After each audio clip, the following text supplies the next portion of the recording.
Good afternoon. I've just met with the Vice President, Secretary Blinken, Secretary Austin, the National Security Advisor Sullivan, and other members of the National Security Leadership Team, the Situation Room, to discuss our ongoing efforts to evacuate American citizens, third country civilians, Afghan allies, and vulnerable Afghans. And I want to provide the American people with a brief update on the situation in Afghanistan. Since I spoke to you on Monday, we've made significant progress. We've secured the airport, enabling flights to resume, not just military flights, but civilian charters from other countries, and the NGOs taking out civilians and vulnerable Afghanis. And now we have almost 6,000 troops on the ground, including the 82nd Airborne, providing runway security, the Army 10th Mountain Division standing guard around the airport, and the 24th Marine Expeditionary Unit assisting the civilian departure. This is one of the largest, most difficult airlifts in history, and the only country in the world capable of projecting this much power on the far side of the world with this degree of precision is the United States of America. We've already evacuated more than 18,000 people since July and approximately 13,000 since our military airlift began on August the 14th. Thousands more have been evacuated on private charter flights facilitated by the U.S. government. These numbers include American citizens and permanent residents, as well as their families.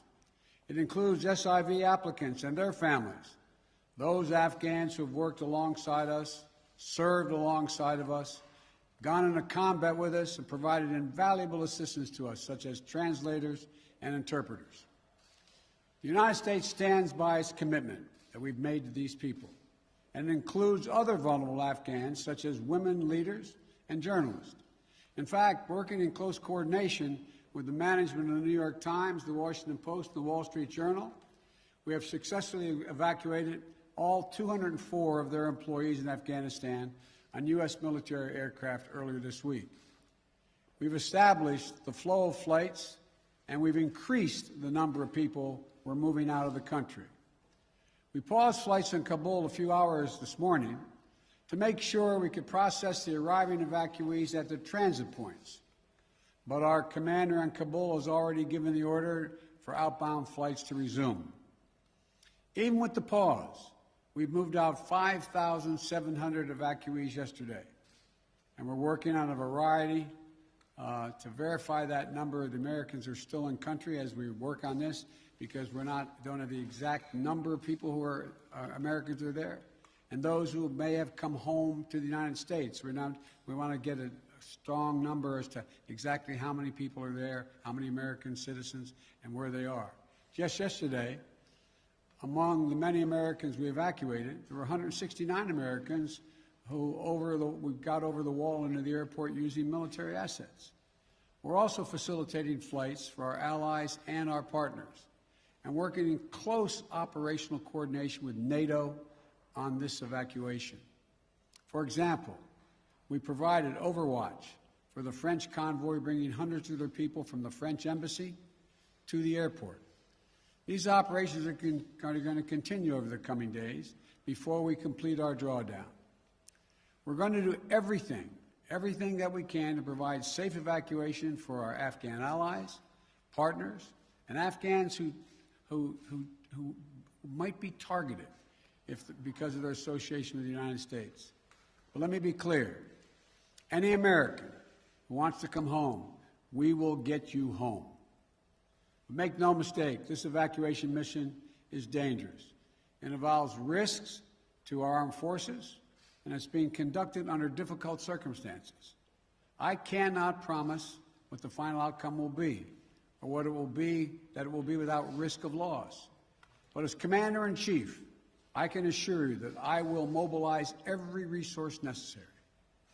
And as an American, I offer my gratitude to the brave men and women of the U.S. Armed Forces who are carrying out this mission. They're incredible. And as we continue to work the logistics of evacuation, we're in constant contact with the Taliban, working to ensure civilians have safe passage to the airport. We're particularly focused on our engagements on making sure every American who wants to leave can get to the airport. Where we have been seeing challenges with Americans, for Americans, we have thus far been able to resolve them. We've made clear to the Taliban that any attack on our forces or disruption of our operations at the airport will be met with swift and forceful response. We're also keeping a close watch on any potential terrorist threat at or around the airport, including from the ISIS affiliates in Afghanistan who were released from prison when the prisons were emptied.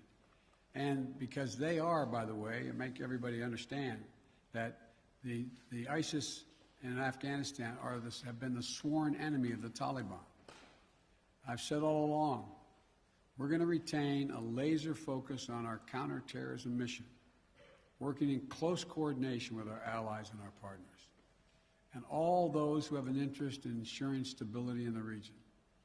Secretary Blinken is with me today, met this morning with our NATO allies in consultation about the way forward, so that Afghanistan cannot be used in the future as a terrorist base to attack the United States or our allies. For 20 years, Afghanistan has been a joint effort with our NATO allies. We went in together, and we're leaving together. And now we're working together to bring our people and our Afghan partners to safety. In the past few days, I've also spoken directly with the British Prime Minister, Mr. Johnson, Chancellor Merkel of Germany, and President Macron of France. We all agreed that we should convene, and we will convene, the G7 meeting next week, a group of the world's leading democracies, so that together we can coordinate our mutual approach, our united approach on Afghanistan and moving forward. We are united with our closest partners to execute the mission at hand. We've also discussed the need to work with the international community to provide humanitarian assistance, such as food aid and medical care for refugees who have crossed into neighboring countries to escape the Taliban, and to bring international pressure on the Taliban with respect to the treatment of Afghan people overall, but including Afghan, particularly women and girls. The past week has been heartbreaking. We've seen gut-wrenching images of panicked people acting out of sheer desperation. You know, it's completely understandable. They're frightened, they're sad, uncertain what happens next. I don't think any one of us can see these pictures and not feel that pain on a human level. Now we have a mission to complete in Afghanistan. It's an incredibly difficult and dangerous operation for our military. We have almost 6,000 of America's finest fighting men and women at the Kabul airport. And we're putting their lives on the line, and they're doing it in a dangerous place to save other Americans, our Afghan allies, and citizens of our allies who went in with us. You know, I talk to our commanders on the ground there every single day, as I just did an hour or so ago. And I made it clear to them that we'll get them whatever they need to do the job. They're performing to the highest standard under extraordinarily difficult and dynamic circumstances. Our NATO allies are strongly standing with us, their troops keeping sentry alongside ours in Kabul, as is the case whenever I deploy our troops into harm's way. I take that responsibility seriously. I carry that burden every day, just as I did when I was vice president and my son was deployed to Iraq for a year. There'll be plenty of time to criticize and second guess when this operation is over. But now, I'm focused on getting this job done. I would ask every American to join me in praying for the women and men risking their lives on the ground in the service of our nation. As events evolve over the coming days, my team and I will continue to share the information and update the American people on exactly where things are. We'll use every resource necessary to carry out the mission at hand and bring to safety American citizens and our Afghan allies. This is our focus now. And when this is finished, we will complete our military withdrawal and finally bring to an end 20 years of American military action in Afghanistan. Thank you. May God bless you, our troops, our diplomats, and all those serving in harm's way. And now I'll take questions. AP, Zeke Miller. Thank you, Mr. President. You vowed that your election would usher in an era where the world can count on America to live up to its promises. You promised to leave Afghanistan, but you also promised not to help to bring out those who helped America in its war effort. We've seen these heart-wrenching images at the Kabul airport of people trying to get there, say nothing of the people who can't get to that airport. You made the commitment to get American troops out, to get American citizens out. Will you make the same commitment to those who assisted in the American war effort over the last 20 years, number one? And then number two, what is your message to America's partners around the world who have criticized not the withdrawal, but the conduct of that withdrawal and made them question America's credibility on the world stage? I have seen no question of our credibility from our allies around the world. I've spoken with our NATO allies. We've spoken with NATO allies, the Secretary of State.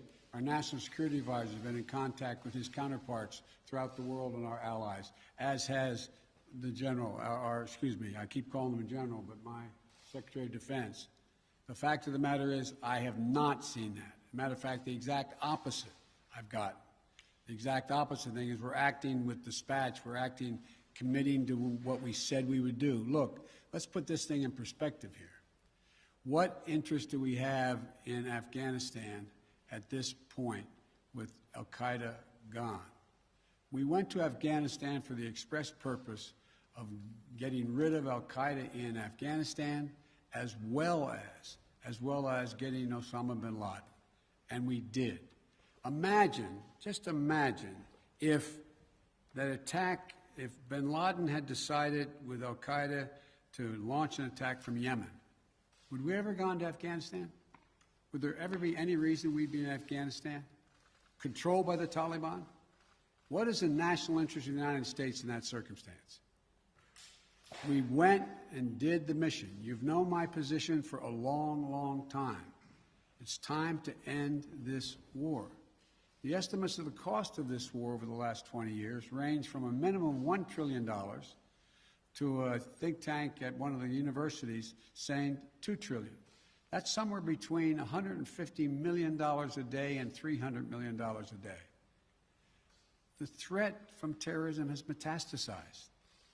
There's a greater danger from ISIS and al-Qaeda and all these affiliates in other countries by far than there is from Afghanistan. And we're going to retain an over-the-horizon capability that if they were to come back to be able to take them out, surgically move. So this is where we should be.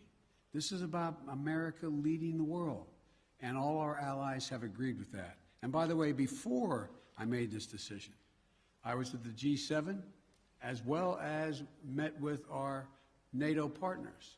And I told them all, every one of them knew and agreed with the decision I made to jointly end our involvement in Afghanistan. The first part of your question was, I can't remember now. Would you commit to the same commitment? Would you make the same commitment to bring out Afghans who assisted in the war effort? Yes, we're making the same commitment. There's no one more important than bringing American citizens out. I acknowledge that. But they're equally important almost is all those SIVs we call them, who in fact helped us. They were translators. They went into battle with us. They were part of the operation. As well as we're also trying to get out as many NGOs, non-government organizations, women's organizations, et cetera. We're doing all we can. In the meantime, Secretary Blinken and I am going to be working with our allies to see to it that we can bring international pressure on the Taliban they're looking to gain some legitimacy. They're going to have to figure out how they're going to maintain that country. And there's going to be harsh conditions, strong conditions we're going to apply, and it will depend on whether they get help based on whether or not how and well they treat women and girls, how they treat their citizens. So this is just beginning on that score. Are you willing to stay past the 31st to make that happen, to bring all the Americans out, to bring those SIVs out? I think we can get it done by then, but we're going to make that judgment as we go. Now, Justin Sink of Bloomberg. Mr. President. You just said that you would keep a laser focus on counterterrorism efforts, and that you don't see as great of a threat of terrorism from Afghanistan as other parts of the world. But if you and your administration so badly misassessed how quickly the Taliban would sweep through Afghanistan, and we no longer have an embassy there from which to run intelligence operations, how can you at all be confident of your assessment of the risk of terrorism and the ability of the U.S. to conduct over-the-horizon missions to keep it in check? Can you tell Americans that they're safe and will remain safe from terror attacks in Afghanistan? I think you're comparing apples and oranges.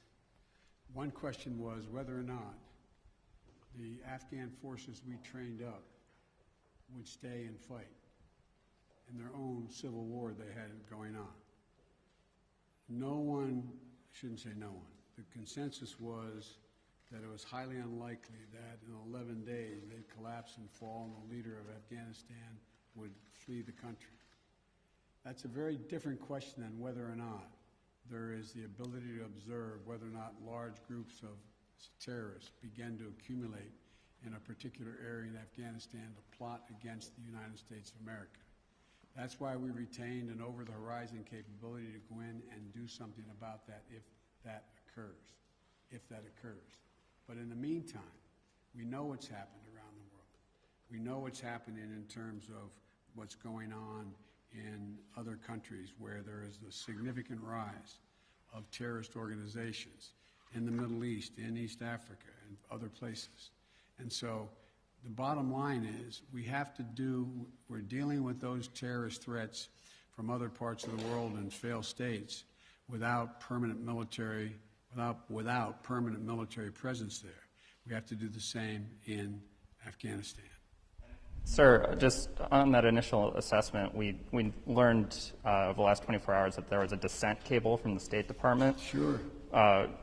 Saying that the Taliban would come faster through Afghanistan. Can you say why, after that cable was issued, the U.S. didn't do more to get Americans out? All kinds of cables, all kinds of advice. If you notice, it ranged from this group saying that they didn't say it'd fall when it did fall, but saying that it would fall, to others saying it wouldn't happen for a long time and they'd be able to sustain themselves through the end of the year. I made the decision. The buck stops with me. I took the consensus opinion. The consensus opinion was that, in fact, it would not occur, if it occurred, until later in the year. So it was my decision. Now, my next is Stephanie Ramos, ABC. Thank you, Mr. President.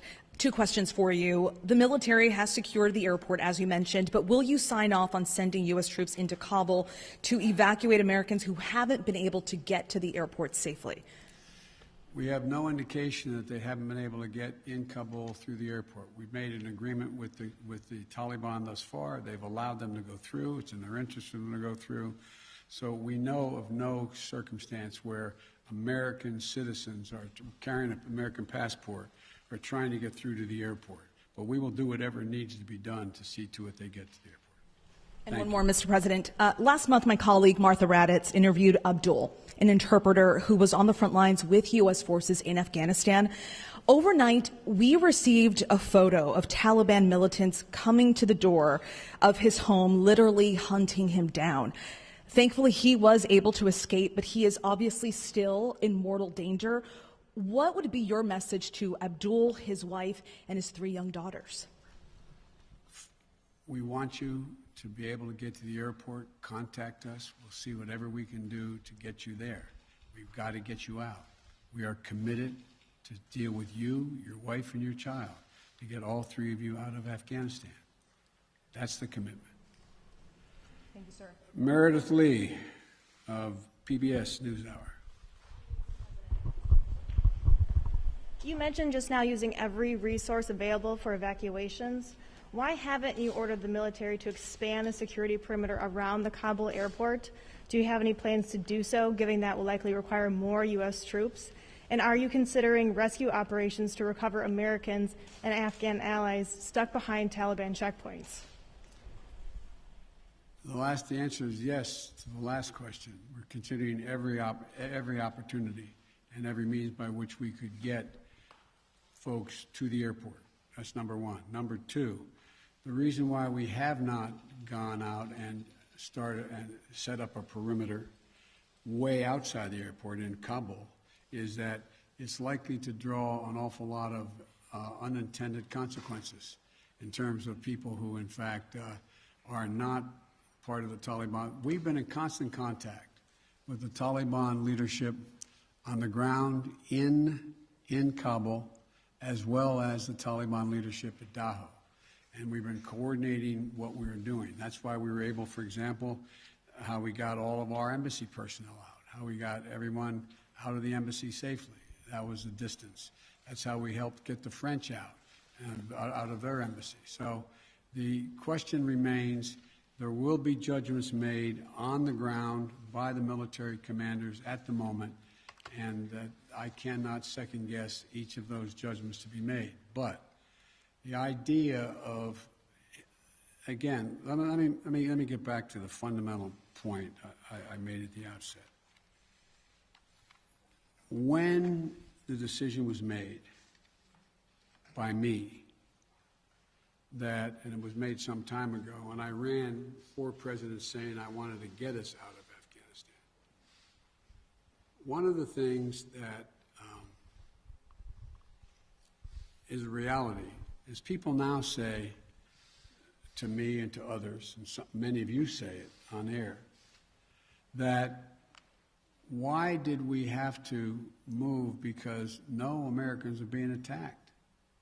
Why did we withdraw those, why did we agree to withdraw 2,500 troops? No Americans are being attacked. As I said before, the reason they weren't being attacked was part of an agreement that Trump had made a year earlier. We will leave by May 1st, he said, as long as there's no attack on Americans in that year period.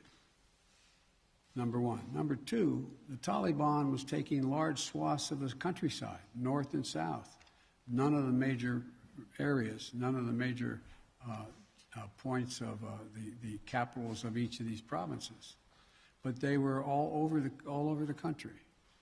And the idea that if I had said on May the 2nd or 3rd, we are not leaving, we are staying, does anybody truly believe that I would not have had to put in significantly more American forces, send your sons, your daughters, like my son was sent to Iraq, to maybe die? And for what? For what? So the only rational thing to do, in my view, was to set up and pre-position American forces for the purpose of evacuation, and the aircraft to pre-position those ahead of time so that we would be able to begin the process of evacuation of American citizens, SIVs, and others who helped us. The last point I'll make is this. Look, if we had decided 15 years ago to leave Afghanistan, it would have been really difficult. If we decided 5 years ago, if we continued the war for another decade and tried to leave, there's no way in which you'd be able to leave Afghanistan without there being some of what you're seeing now. But what we've done so far is we've been able to get a large number of Americans out, all our personnel at the embassy out, and so on. And thank God, so far, knock on wood, we're in a different position. Scott Detro. Scott, NPR. Thank you, Mr. President. I just want to follow up on something you said a moment ago. You said that there's no circumstances where American citizens cannot get to the airport. That doesn't really square with the images we're seeing around the airport, with the reporting on the ground from our colleagues who are describing chaos and violence, are you saying unequivocally that any American who wants to get to the airport is getting there and getting past the security barrier and to the planes where they want to go? I thought the question was, how can they get through to the airport outside the airport? And the answer is, to the best of our knowledge, the Taliban checkpoints, they are letting through people showing American passports. Now, that's a different question when they get into the rush and crowd of all the folks just outside the wall near the airport. That's why we had to, I guess, was it yesterday or the day before, we went over the wall and brought in, how many? 169 Americans. So it is a process to try to figure out how we deal with the mad rush of non-Americans, those who didn't help, those who were not on the priority list, just any Afghan to be able to get out of the country. And so my guess is that no matter what, under what circumstances there's not a whole lot of Afghanis, there's a whole lot of Afghanis that just as soon come to America, whether they're any involvement with the United States in the past at all, rather than stay under Taliban rule or any rule. So what I was saying is that we have an agreement that they will let pass through the checkpoints that the Taliban control, let Americans through. But given this, given the negotiations with the Taliban, the scenes that we're seeing, can you just fully explain why the plan wasn't to go ahead with these evacuations of both Americans and allies before the drawdowns began, before Bagram was closed, looking back several months? Because whether it was now or several months from now, there seems to be a broad consensus that the Taliban would make these gains, and these would be needed at some point. Well, yeah, at some point. But the point was that although we were in contact with the Taliban and Doha for this whole period of time, at some point wasn't expected to be the total demise of the Afghan National Force, which was 300 persons. Let's assume the Afghan National Force had continued to fight and they were surrounding Kabul. Be a very different story. Very different story. But the overwhelming consensus was that they were not going to collapse. The Afghan forces, they were not going to leave.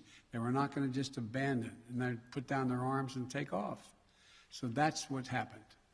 Thank you very, very much. Thank you. Why do you continue to trust the Taliban, Mr. President? Why do you continue to trust their pledges, Mr. President?